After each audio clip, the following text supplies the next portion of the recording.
Hi, my name is Karen Taylor, and today we're talking about video tools and how to integrate them into your classroom. Traditionally, you might show a video from YouTube at the beginning of class and have your students either take notes on it or compare it to information that they're learning, but they don't do much with the video except watch it in class. I'm going to show you a few tools that take watching a video to a whole nother level. The first website we're going to go to today is called Video Notes, www.videonot.es. So I'm going to go ahead and sign in. I just sign in with a Google account, but you could certainly create any kind of username or password. So it's pretty simple. What you're going to do is enter a video URL and it will load the video for you. So I'm going to go back to my video on Incans that I found on YouTube. Copy the URL, paste it right here, and it's going to load the video for me. This is great for students who have their own laptops, or perhaps they're on independent study. So my student is going to watch the video by pressing play.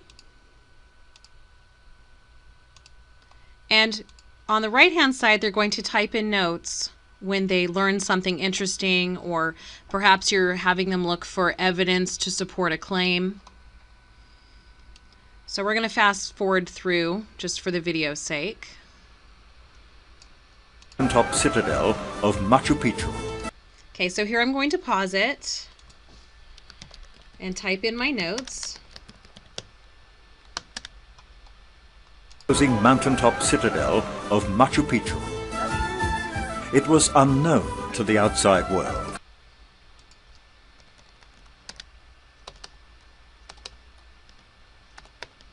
If I can spell today. Okay, so I type my notes, and then if you notice it timestamps it. So anytime a student wants to go back to those notes, they click on the time, and it takes them back to that section of the video. Think about how different this is from just watching a video on the screen and taking their own notes on a paper and pencil.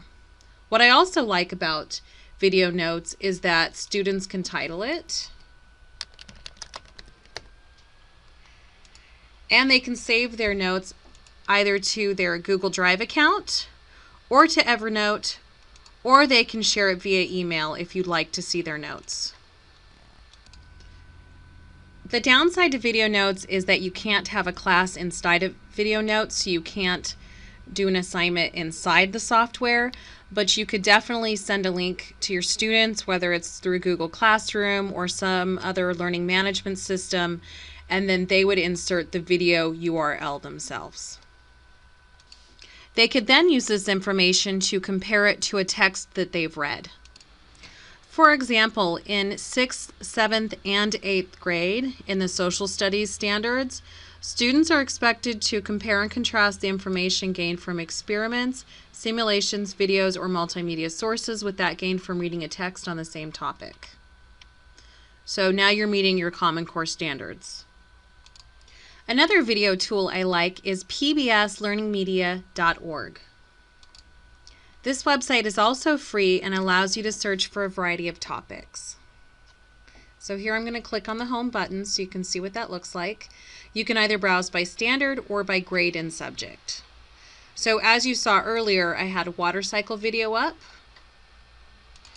So say I'm teaching the water cycle in my class. Now I have a resource for my student, but I'm going to take this a step further. So I'm going to integrate the information that I get from pbslearningmedia.org to another website called EdPuzzle. What I like about pbslearningmedia.org is that you can actually download the videos to your computer right here. You can also share them if you have Google Classroom, or you can share them via email. You can also add them to content, which I will go over later. So let's talk about EdPuzzle. EdPuzzle is a website where you can take videos and add your own notes and formative assessments and assign them to your students. This is a really cool website. So I'm going to click on search. Here I have my Incan video, but I'm going to click on water cycle. And I can either get videos from YouTube, I can get them from EdPuzzle, so I can actually get teacher-made lessons right here, TED Ed, National Geographic. But say I don't find any videos that I like, I can also upload them right here. And that's where PBS comes in. I can download that same animation from PBS Learning Media.org and then upload it to EdPuzzle and interact with it that way. So here's where you would actually select the video, and the water cycle animation is right there. But I've already uploaded it, so we're going to look at that.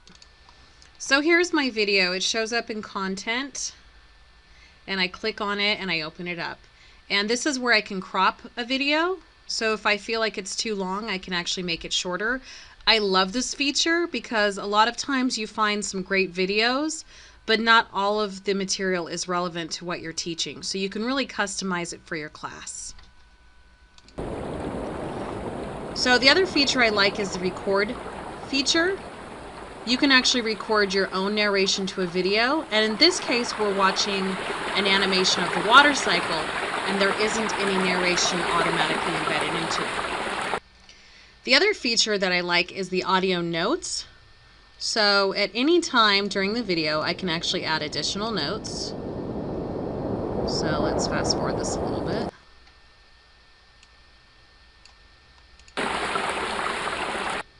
So I'm going to pause it, and then right here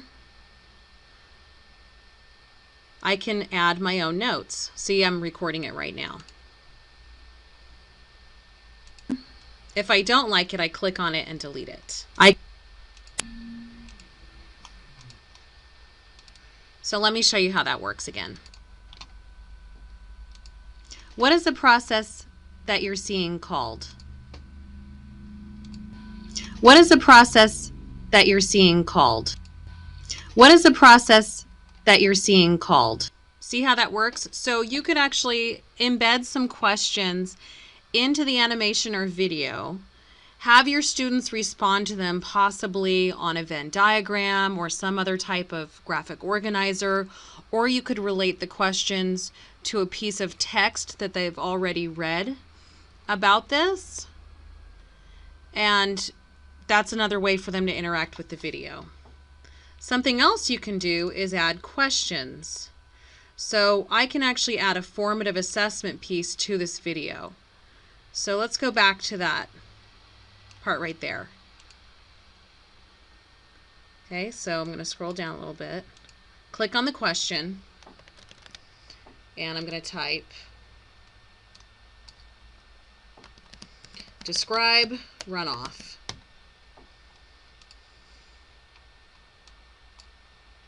And I obviously can't answer this while creating the lesson, but when your students get to this point in the video, they will be able to respond to the question or prompt, and it will submit the answers to you.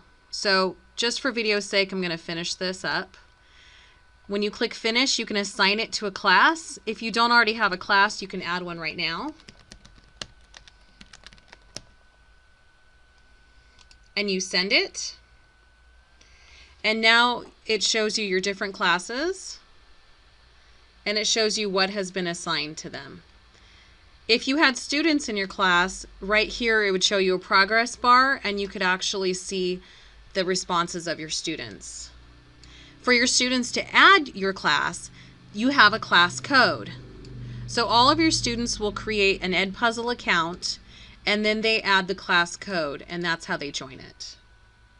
So now you have 3 different tools you can use with your students. You have video notes, where students can watch a video, take time-stamped notes, and save it to a file or send it to you.